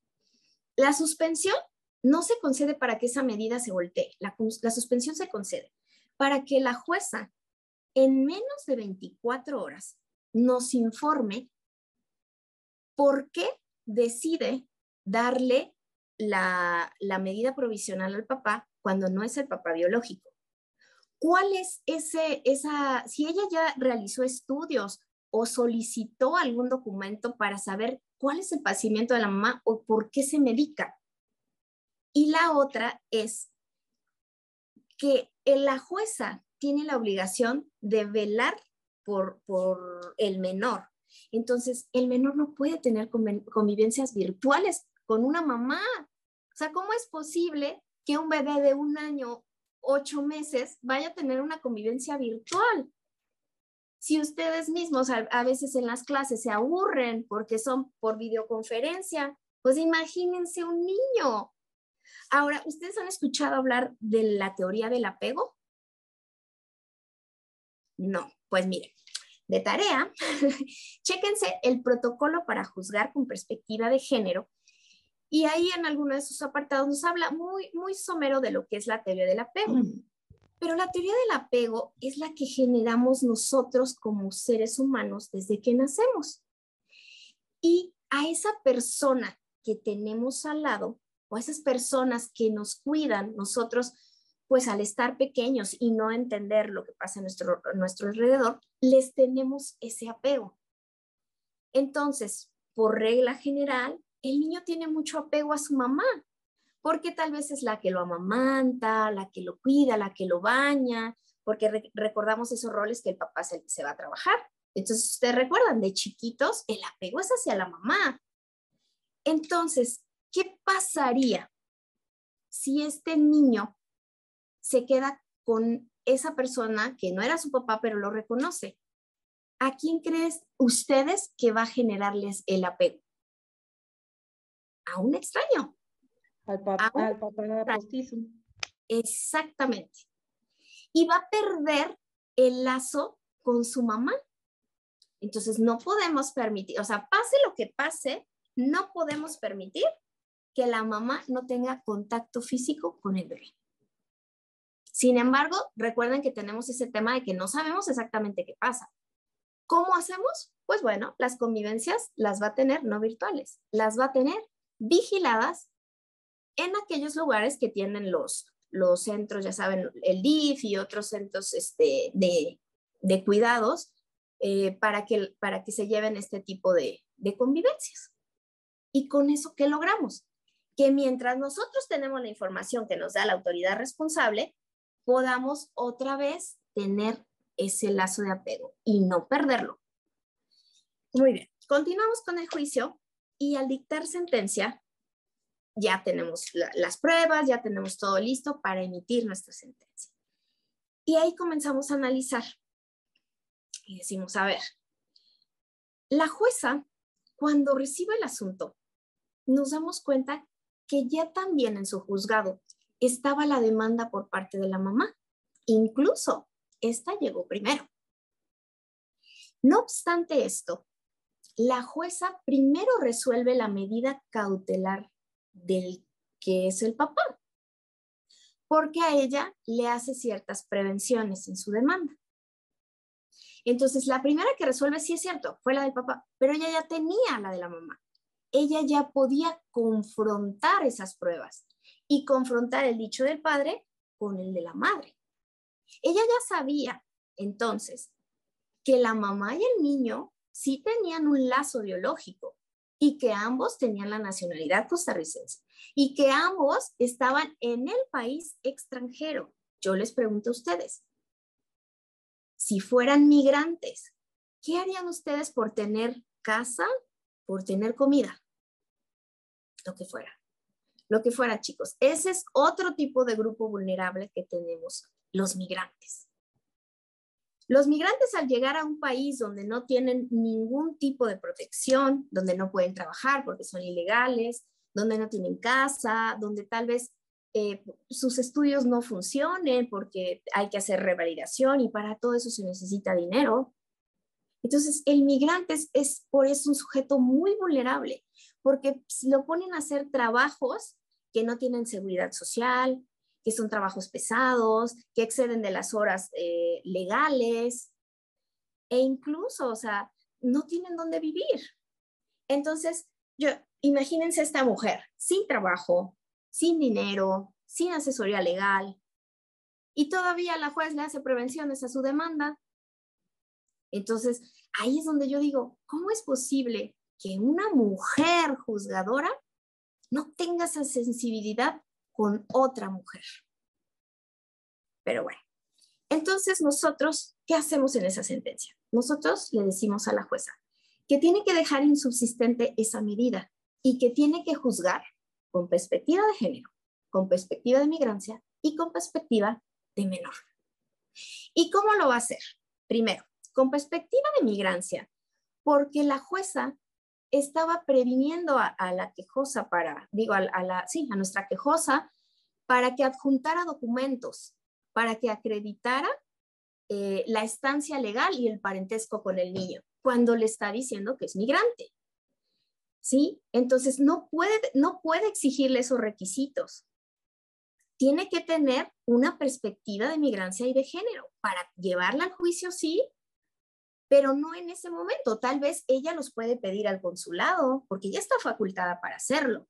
Entonces le decimos, hazlo tú, porque además le dejó oficios a la quejosa para que fuera y los llevara al consulado. La quejosa no tiene ni siquiera para comer, menos va a saber dónde está el consulado y menos va a poder ir a dejarlos. Entonces, ella tiene la facultad de hacerlo y lo puede hacer. Los manda por vía postal o por vía estafeta y logra darle esa intervención al consulado del país de nuestra quejosa. Y bueno, eso es por lo que ve a la migrancia. Y además le decimos, a ver, tú tienes que ver que algo extraño sucede y que cuando los migrantes llegan al país extranjero, hacen lo que sea por ganarse esa aceptación, ese trabajo, ese lugar y lograr en algún momento tener una estancia legal. Entonces, aquí algo sucedió. A lo mejor ella ya no estaba cómoda y dijo, pues me voy con él y veo en qué puedo trabajar y todo. Y estamos en un momento donde tal vez él está hasta quitando el niño. Y no me digan que en una semana nace el amor de padre. Entonces, ahí hay un tema, ahí hay que encender luces y hay que hacer algo. Entonces, no puedes no dejar de valorar ese tema. Entonces, ¿esto a qué nos lleva? A que la guarda y custodia no la puede tener el papá. No la puede tener el papá.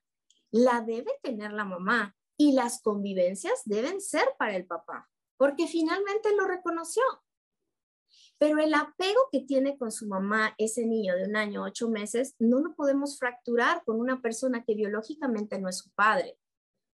Entonces, el tema de que ella se esté medicando, lo vemos con perspectiva de género y también de migrancia. ¿Por qué de género? ¿El hecho de que una mujer tenga un padecimiento da razón para que le quiten a su hijo?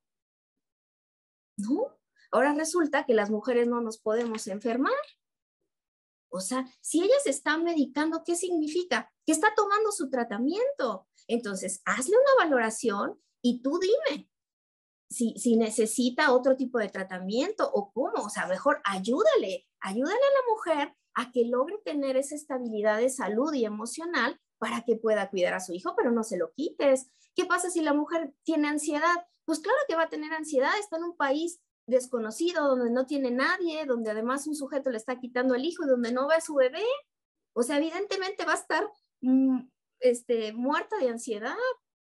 Entonces, no puede, a lo que voy, esas cargas que tiene extra la mujer no pueden ser valoradas en su contra. Por el contrario, la perspectiva de género, ¿qué te hace? Te saca esas cargas y te pone en igualdad de condiciones con el que está litigando contigo. Eso es lo que hace la perspectiva de género. Entonces, ahí la sentencia concede el amparo precisamente para eso, para que sea la juez la que haga los trámites y avisa al consulado de que aquí hay una persona migrante que necesita la asistencia consular y además que le ponga un abogado especializado porque ella no tiene recursos para hacerlo, que le dé la guarda y custodia a ella, le dé las convivencias al papá, que vean el tema médico, pero no solo eso. Además de eso, nosotros hacemos un formato de lectura sencilla. ¿Por qué? Porque ella es migrante y no tiene por qué conocer nuestras leyes y nosotros le queremos explicar qué es lo que va a pasar. Nosotros le vamos a explicar que la jueza tiene que emitir una nueva determinación donde va a hacer esta valoración e incluso le va a quitar la pensión. ¿Por qué? Porque al fijarle ya una pensión, ¿a qué la está obligando? A tener un trabajo ilícito. Entonces, ven, todo lo que sale de una perspectiva de género, todas las cosas que podemos ver de un entorno. Si nosotros nos fuéramos al marco legal, ¿qué hubiera pasado? Nosotros hubiéramos negado el amparo. ¿Por qué? Porque la ley es clara y dice que una medida preventiva es preventiva y como tal no tiene derecho a que la contraparte aporte pruebas hasta que ya se tramite el juicio y en su momento ella interponga un incidente para ver si se modifica esto. Y estamos hablando que les gusta 1 año en lo que nos llevamos entre juicios, en recursos y amparos. Y para esto, pues ya el niño va a tener 3 años. Yo les pregunto, ¿creen que tenga apego con su mamá? Por supuesto que no. Entonces, ven todo lo que se puede hacer con la perspectiva de género y cómo son tantas los tipos de violaciones que se ha generado de una manera como costumbre en la mujer. Por ejemplo, es como si nosotros tuviéramos un armario, imagínense un armario así súper padre. Ustedes tienen espacio para vestidos largos, los varones para trajes, para sus pantalones, para camisas, y todo va, digamos, por colores, por tamaños, tienen cajones, espacio para zapatos. Pues así nosotras podemos llenar un armario con todo tipo de violaciones de género, por tamaños, por colores, por peso, y para todas tiene una afectación distinta. ¿Y esto qué obliga? Obliga a que todos los abogados, porque desde el abogado, desde la defensa, desde el fiscal, el juez, todos tienen que atender al caso específico. No, aquí no existe una sentencia parecida, aquí no existe un acuerdo parecido, aquí no existe una demanda parecida. Ustedes tienen que tener esa sensibilidad para revisar caso a caso, porque si ustedes quieren una verdadera justicia, una demanda justa, una sentencia justa, ¿qué necesitan? Romper esa formalidad y hacer que de verdad un derecho humano sea humano. Entonces creo que aquí podemos concluir. Yo puedo seguir toda la noche, pero no sé, ¿quieren hacer alguna pregunta o algo? Pues muchísimas gracias por la plática. De verdad creo que en tan poco tiempo nos ha ilustrado muchísimo y nos ha enseñado muchísimo. Y creo que también, ahora no sé cómo se sientan ustedes, pero creo que se pueden ligar ya varios conceptos que hemos estado viendo en clase, varias cuestiones, varios debates que hemos tenido. Ahora en estas, de la voz de una de las juezas que día a día aplica todo esto, pues nos hace clic, ¿no? Y eso es lo bonito de estudiar, que de repente a veces pensamos que no entendemos nada o que está muy teórico, que está muy abstracto, y justo cuando escuchamos un caso concreto, escuchamos conceptos que ya sabemos el significado, los alcances, lo que decía la jueza, que ahora tenemos la reforma de 2011, que tenemos los tratados internacionales, etcétera, pues es justo esto, ¿no? Que también muestren que ha valido la pena el estudio, y enhorabuena a ustedes y muchísimas gracias, jueza. A ver, si quieren, para aprovechar el tiempo, pónganme aquí en el chat quienes quieren hacer alguna pregunta, muy breve para respetar el tiempo de la jueza y de ustedes, por supuesto. Y Alonso, por favor. Hola, buenas noches, señoría. Qué gusto tenerla aquí. Gracias. Y mi pregunta sería, con todo el respeto que me merece, ¿hasta qué punto hasta qué punto y qué limitación tendría estas gafas violetas si desde el principio de un proceso de esta presentación de un amparo se trata de juzgar con perspectiva de género, pero esta perspectiva de género, ¿cómo lo puedo explicar? ¿En qué momento esta perspectiva de género puede tener ventaja? O en este caso usted, que ha sido partícipe en esta lucha para equilibrar estos derechos, puede perjudicar al género masculino. Ok, mira, yo sé que es una preocupación válida para todos los varones, pero juzgar con perspectiva de género, de migrancia y de cualquier otro tipo de vulnerabilidad, no sé, por ejemplo, tratándose de personas de otras diversidades sexuales o de personas con discapacidad, de indígenas, no significa que por el solo hecho de estar en ese grupo, tú vayas a darles algo a su favor. O sea, yo en estos casos en específico, tú como varón dime, ¿hubo alguna afectación hacia el sexo opuesto? ¿Tú sientes que estuvo mal o que hubiera quedado en desventaja? No, pero yo me referiría a lo mejor a un caso en el que el papá tenga los cuidados de un menor, que la mamá esté peleando a lo mejor la guardia y custodia, las convivencias, con perspectiva de género, a lo mejor sí se está coartando su derecho de convivencia con el menor, y a lo mejor un juez ordena mandarlo al DIF porque el papá no cumple con presentarlo en un juzgado, ¿no? A lo mejor atendiendo esta perspectiva de género, lo aísla de su núcleo familiar, como usted decía ahorita, la teoría del apego con el papá, y esta perspectiva de género podría dar ventaja acorde a las circunstancias en el momento. A mí me gustaría saber ese equilibrio, porque a lo mejor si hay una perspectiva de género en favor de la mujer, no porque yo me sienta agredido, pero de qué manera podríamos equiparar una situación contraria que también favorezca el buen actuar de un hombre, ¿no? Mira, sí lo entiendo. Y el ejemplo iba a eso, que en estos casos específicos se juzgó con esa perspectiva porque existía la desigualdad. Pero también tengo otros asuntos donde tengo a una mamá, a un papá, es un tema de guardia y custodia, y por ejemplo, la mamá no permite las convivencias. Entonces, nosotros yo he concedido el amparo al papá para que se haga todo lo necesario porque se den estas convivencias, y todo lo necesario incluso implica aplicar esta nueva jurisprudencia de la Suprema Corte de Justicia de la Nación, que dice que cuando una persona no permite las convivencias, se cambia la guarda y custodia, porque no se pueden romper esos lazos de apego. Acuérdense que tratándose de guarda y custodia, son obligaciones de los padres y derecho de los menores. Quien tiene el derecho a convivir con ambos padres son los niños. No es un derecho de los papás, es de los niños. Entonces, ahí ellos que tienen una obligación de cuidado y una obligación de manutención. Eso es lo que ellos tienen, obligación. Entonces, esto de allá para toda una clase, ¿no? Fíjense que el tema de guardia y custodia de menores es algo, son temas muy bonitos porque son temas sensibles, ¿no? Nos encontramos siempre ante unas personas que, lo voy a decir como es, en su momento se amaron, y que ahorita ya toda esa, ustedes lo han visto, ¿no? Esa tensión que se genera de toma duro y dale, o sea, es una pelea entre ellos y ponen a los niños de trofeo. Es muy complicado, muy, muy complicado para un juzgador saber quién tiene la razón.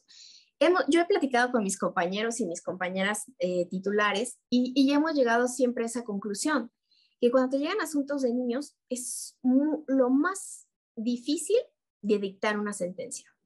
Porque el papá te cuenta una historia, la mamá te cuenta una historia, y obviamente es muy, muy complicado. Por ejemplo, en el caso que me preguntas, yo acabo de resolver una sentencia donde la mamá no llevaba a la niña a las convivencias. Obviamente esto ya pasó 3 meses, y su justificación es que la niña tiene taquicardia desde que su papá la empezó a ver. Entonces, pues como esto pasa, pues yo la llevo al doctor, pero curiosamente las citas son los mismos días y a la misma hora que las convivencias, porque la doctora no puede en otro momento.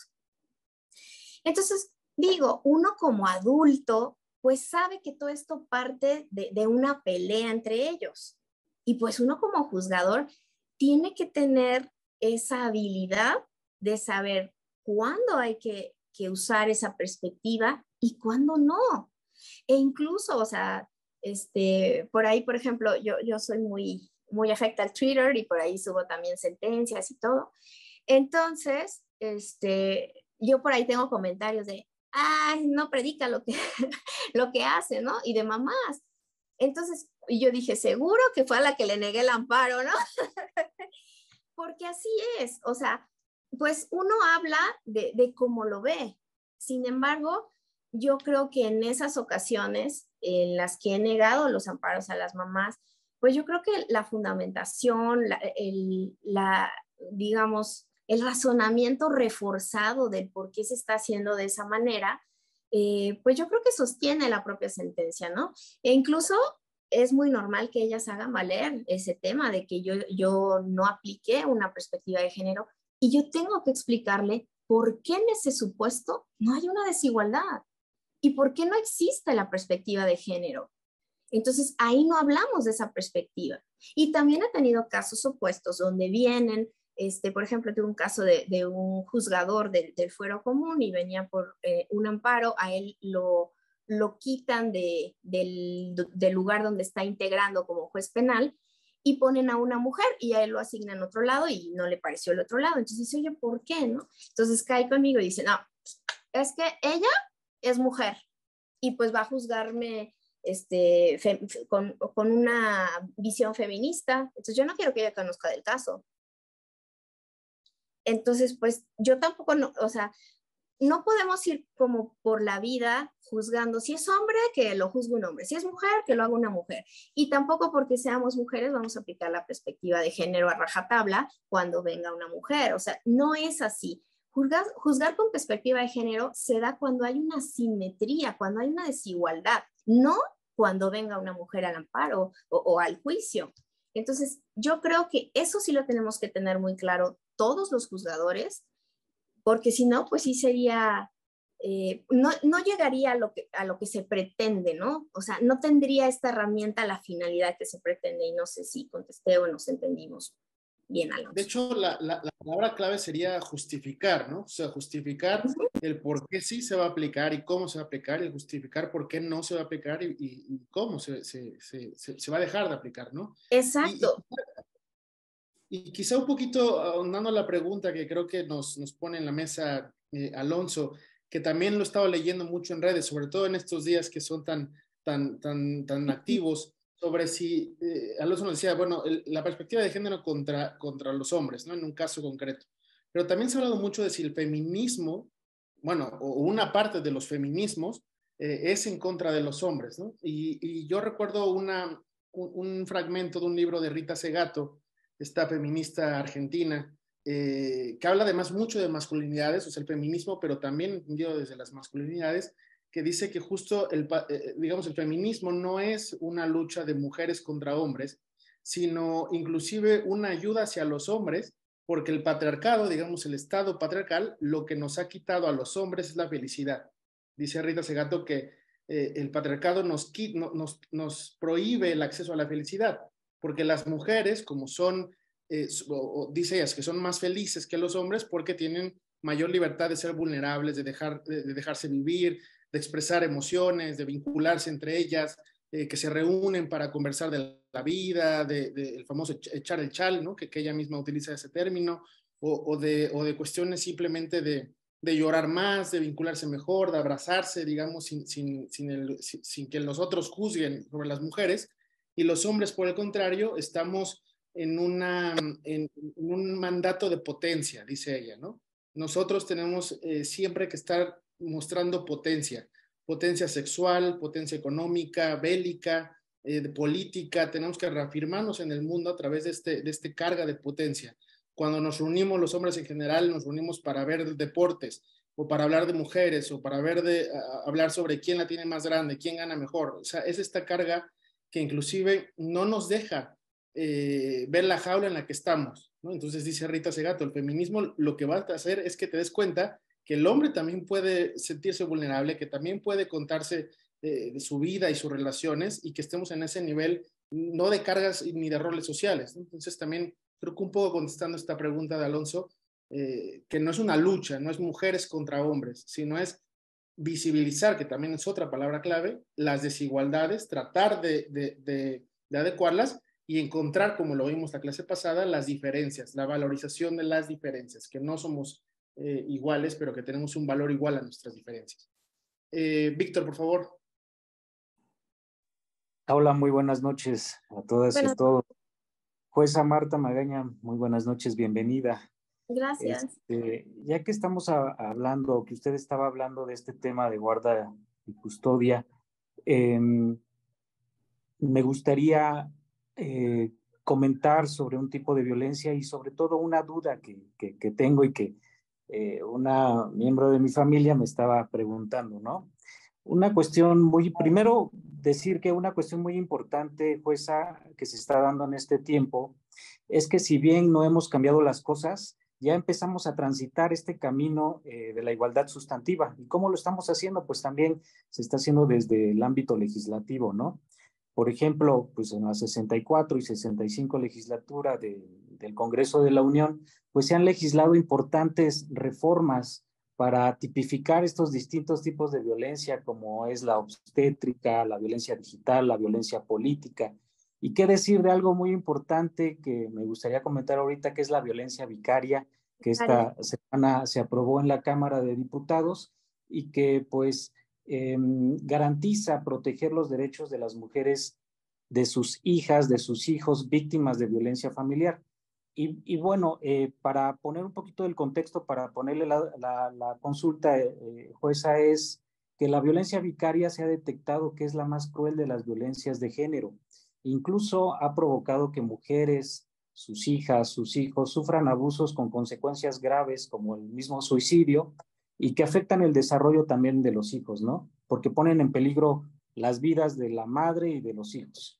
Este tipo de violencia se ejerce por la pareja, en este caso el padre, ¿no? Que sustituye a la madre en un momento de separación por un divorcio o por otra causal, ¿no? Y esta parte usa a sus hijas e hijos para causar daño a la víctima objetivo, pues que es la madre, ¿no? Usando la manipulación psicológica constante para que se pueda inculcar una imagen negativa de la madre. Bueno, puse este contexto, jueza, para consultarle lo siguiente. Si ya se legisló para tipificar este tipo de violencia vicaria que se puede confundir con otro tipo de violencias, ¿cómo una madre se podría llegar de elementos de prueba para que se pueda no castigar, sino se pueda pues hacer justicia, ¿no? Porque pues básicamente me preguntaba ahorita mi esposa, ¿no? Bien, la violencia vicaria existe, se ha detectado, se tipifica, pero ¿cómo puedo hacer si el padre está manipulando a la hija, ¿no? ¿Cómo puedo yo allegarme de elementos de prueba? Gracias, Víctor, por la pregunta. Mira, recuerda que en estos temas de violencia, nosotros partimos de tomar en cuenta lo que nos dice la mujer. O sea, nosotros lo tenemos como una presunción, lo que ella está viviendo.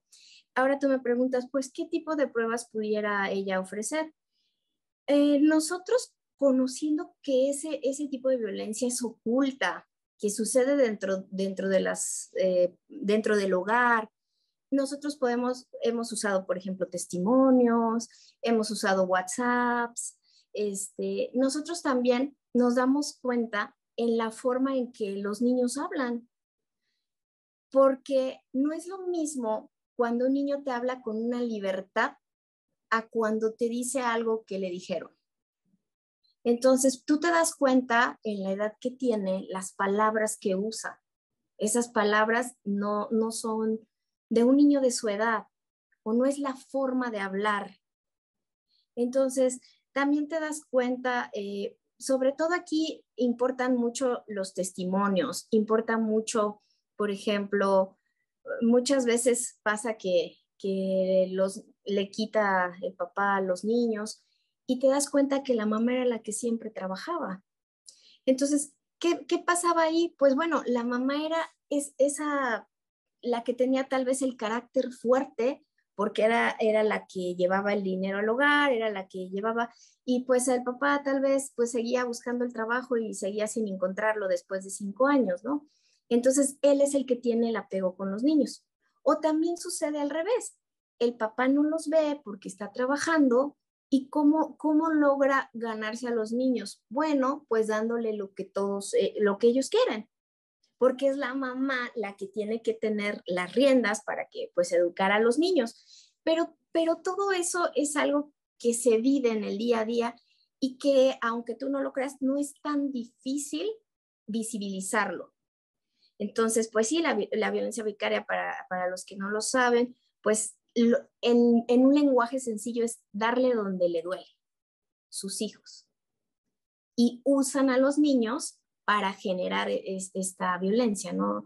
Entonces hay un tipo de, digamos, no nos vamos a meter en el tema de si hay o no alienación, porque hay algunos que dicen que no existe, otros que no se puede tomar en cuenta. Entonces, pero sí hay ese trabajo psicológico que hace tal vez el papá para que los niños no quieran ver a su mamá, para que la traten mal.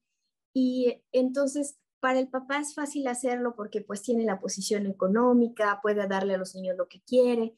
Y para nosotros es fácil visibilizarlo. ¿Qué es lo complicado? Lograr que los niños vuelvan a tener el apego. Eso es lo más complicado. Porque si el niño es pequeño, tal vez el solo apego, el solo convivir juntos lo logramos. Pero cuando los niños ya son adolescentes es muy, muy complicado cambiar digamos, ese pensamiento que tienen hacia su mamá. Entonces, pues, eso es lo que en mi experiencia hemos tenido. Mariana, por favor. Hola, buenas noches, muchas gracias. Muy, muy padre toda la conversación. Bueno, y todos los temas que hemos tocado. Y quiero preguntarte, ¿a quién corresponde presentar, por ejemplo, datos que pueden no ser necesariamente concernientes a una norma, sino más de tipo sociológico? Si le correspondería presentarlos a la defensa de, por ejemplo, de quien está presentando algún tipo de delito que quiera que sea tratado bajo perspectiva de género, o incluso lo pueden hacer ustedes desde el Poder Judicial, por ejemplo. Ahorita que estás comentando sobre el caso que tuviste de la señora que estaba padeciendo ansiedad y que eso le estaba jugando un poco en contra al principio, ¿no? Porque la consideraba, pues era como un tema de discriminación, ¿no?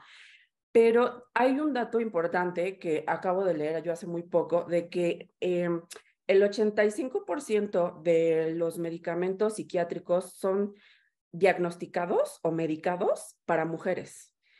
Y que eso tiene que ver mucho con esta visión un poco patriarcal de la medicina, ¿no? De que todo dolor que presenta un hombre tiene un componente físico, pero muchos dolores que presenta una mujer son asociados a su cabeza, ¿no? Es que le duele la cabeza porque está ansiosa, porque está loca, porque tal, ¿no? Entonces, ese tipo de datos, ¿cómo se puede presentar y a quién le corresponde? Y en el otro caso que comentabas que decías, bueno, incluso aquí en el Poder Judicial lo padecemos un poco, ¿no? Y porque a mí también me ha tocado. De mujeres que decidimos un poco ir, no voy a decir en contra necesariamente, pero sí un poco distinta a la formación de nuestra vida. Yo también soy soltera y yo tampoco tengo hijos. Y de repente notas que empiezas a ser discriminada por ello, ¿no? Porque los beneficios solamente son para las mujeres que tienen hijos, o las oportunidades, ¿no? O incluso algunas concesiones, los tiempos libres, se entiende en la medida en que tienes hijos. Si no, es como si no tuvieras derecho a ellos. Entonces, uno de los directores del INEGI fue a mi trabajo y él decía, la INDIRE del 2021 señala que empieza a ser un factor precisamente de agresión, no el hecho de que las mujeres sean como históricamente han sido, ¿no? Como sumisas, y entonces es más fácil que sean violentadas porque dependen económicamente de un hombre, muchas veces emocionalmente, etcétera, sino ahora se está revirtiendo un poco eso y no nada más es que ya las chavas o mujeres que deciden tener un tipo de vida así son agredidas. Ahora también se está presentando esa agresión y está creciendo en mujeres que han tenido mayores oportunidades de crecimiento o autonomía, empiezan a ser como odiadas y en ese sentido agredidas también. Ese tipo de datos, vuelvo a lo mismo, en algún delito que se presente, ¿a quién le correspondería poderlos argumentar o presentar ante un juzgado como el en el que trabajas? Por ejemplo, yo estoy en un juzgado de distrito. En el juzgado de distrito ya cuando analizamos sobre la misma prueba que resuelve el juez. O sea, nosotros analizamos el acto reclamado como a él le fue probado. ¿Tenemos la posibilidad de llegarnos de pruebas extra? Sí, siempre y cuando nosotros las necesitemos para emitir en específico la determinación.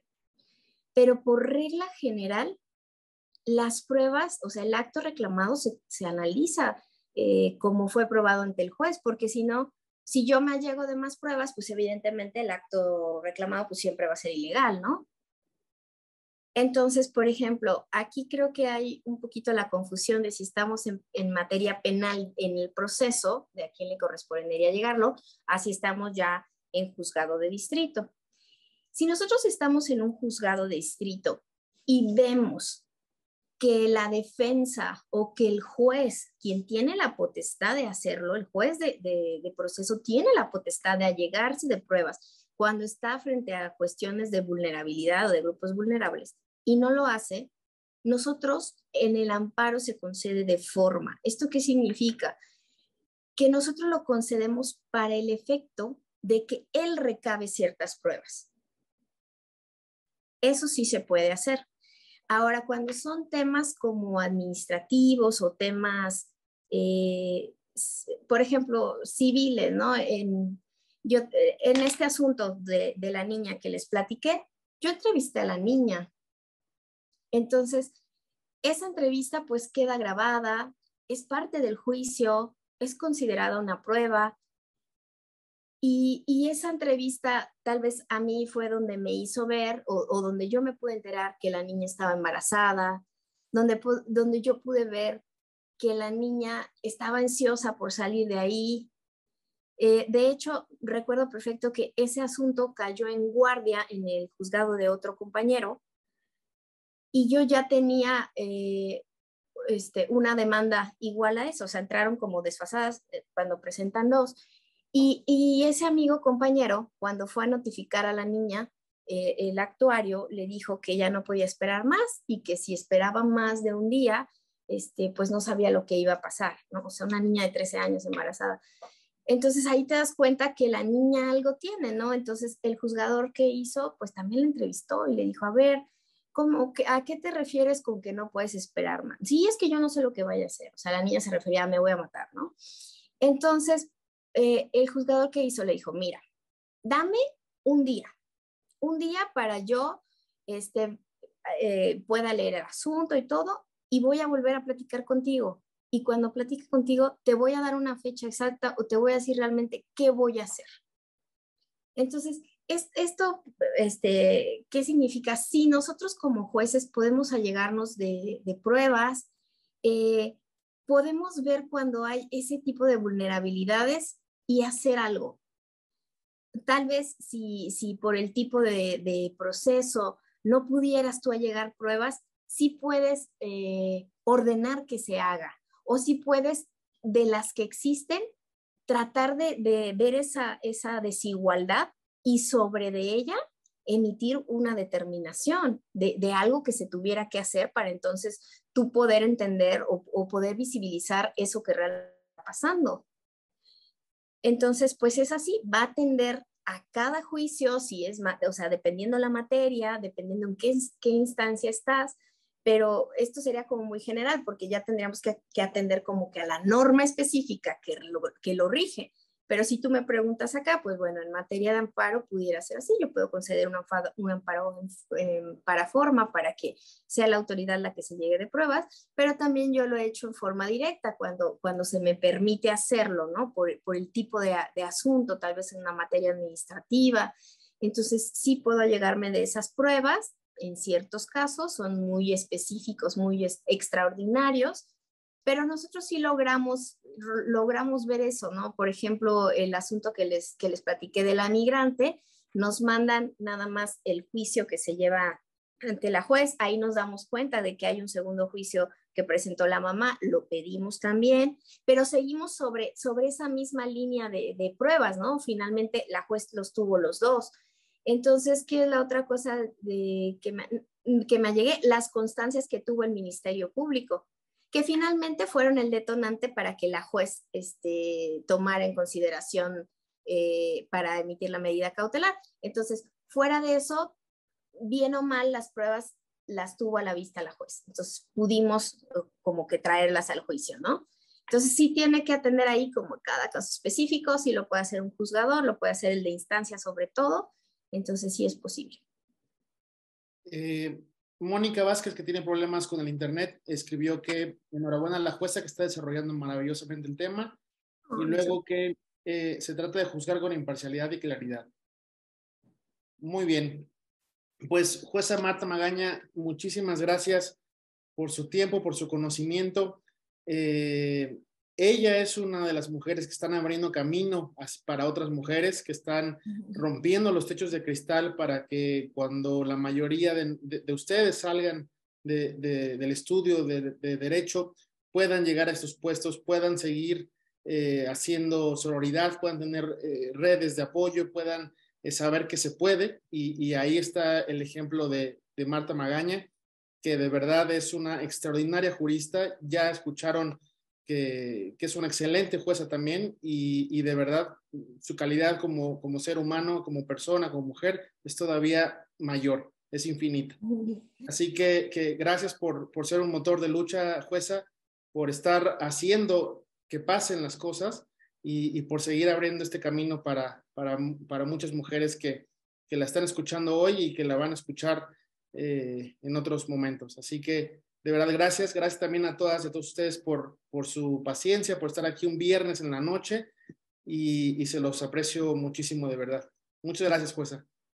Muchísimas gracias a todos ustedes. Y ya nada más para cerrar, como ya me ha escuchado Raúl decirlo en otras ocasiones, yo solo les digo a las mujeres que efectivamente, ¿no?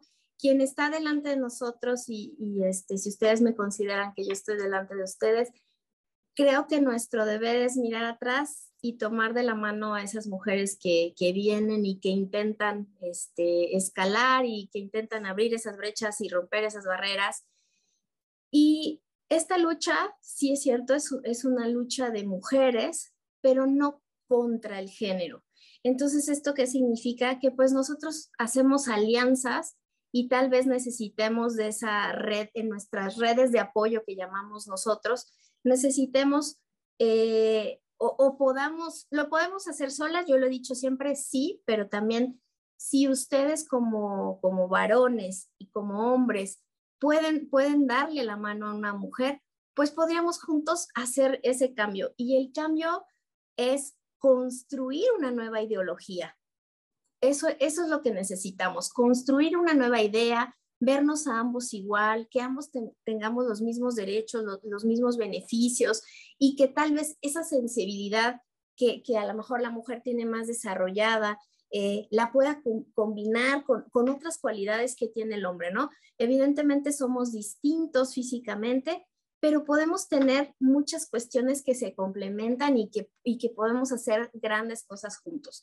Entonces no se trata de que los queramos exterminar y quedarnos con el mundo, no es así, pero sí queremos tal vez salir a la calle sin miedo, queremos que el día que ustedes nos vean sentadas en un escritorio frente a un juzgado, o tal vez en la Corte Interamericana, o no sé, en la Suprema Corte, ustedes crean en nosotros con el solo hecho de vernos en esa investidura, como nosotros creemos en ustedes.